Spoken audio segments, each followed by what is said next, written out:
Assalamualaikum warahmatullahi wabarakatuh.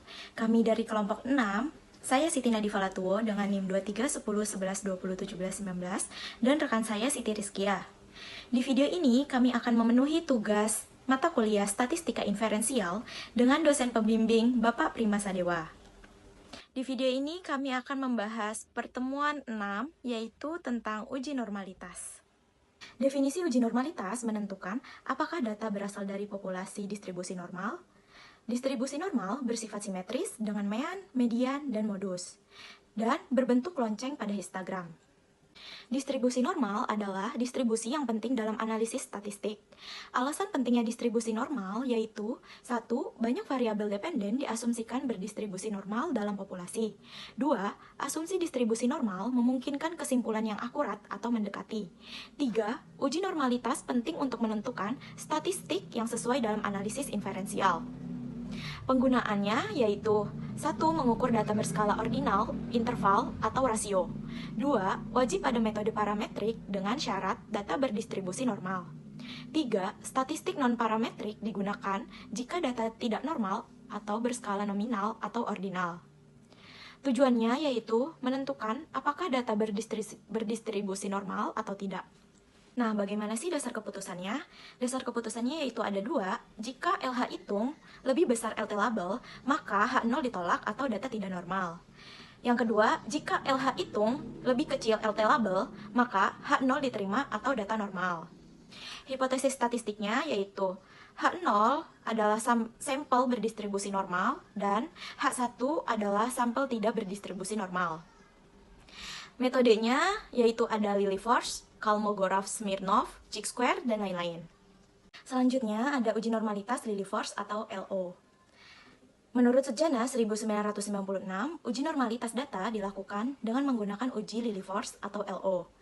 Dilakukan dengan langkah-langkah yang diawali dengan penentuan taraf signifikans, yaitu pada taraf signifikans 5% atau 0,05.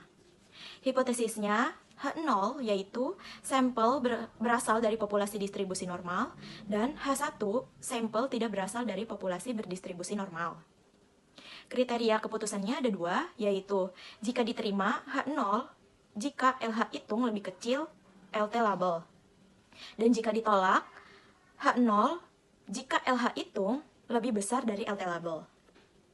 Baiklah, selanjutnya saya akan menjelaskan materi tentang uji normalitas Lilliefors. Langkah uji Lilliefors, yang pertama, konversi data pengamatan menjadi bilangan baku Z menggunakan rumus X dikurang X bar dibagi S. Yang kedua, hitung peluang F dikali ZI menggunakan tabel distribusi normal baku. Yang ketiga, tentukan proporsi S dikali ZI dari data yang lebih kecil atau sama dengan ZI.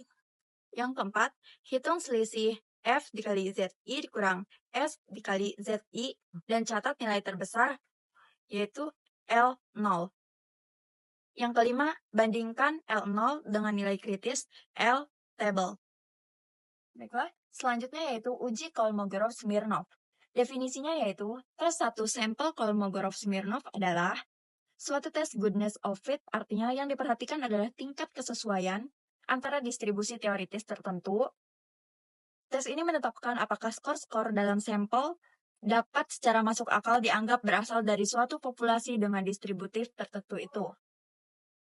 Prinsip, bandingkan distribusi frekuensi kumulatif teoritis F0 dikali X dengan distribusi hasil observasi Sn dikali X.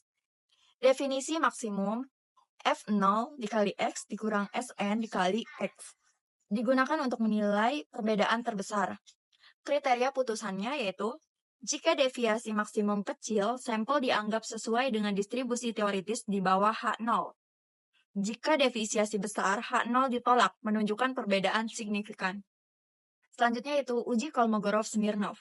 Langkah uji Kolmogorov-Smirnov, yang pertama, tetapkanlah fungsi kumulatif teoritisnya, yakni distribusi kumulatif yang diharapkan di bawah H0. Yang kedua, aturlah skor-skor yang diobservasi dalam suatu distribusi kumulatif. dengan memasangkan setiap interval Sn dikali X dengan interval F0 dikali X yang sebanding. Yang ketiga, untuk tiap-tiap jenjang pada distribusi kumulatif, kurangilah F0 dikali X dengan Sn dikali X. Yang keempat, dengan memakai rumus carilah D.